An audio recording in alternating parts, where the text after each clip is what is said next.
we divide 952 by 5 in a long division method.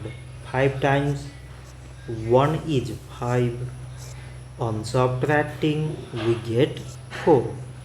So now we put down this 5 and it is 45. 5 times 9 is 45. On subtracting we get 0.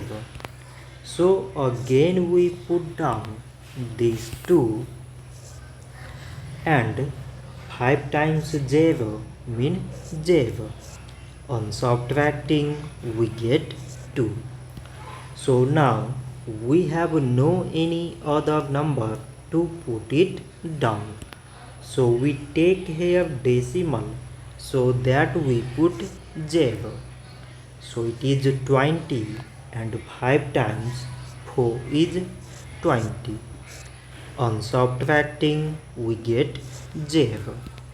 So 952 divided by 5 is 190 decimal 4.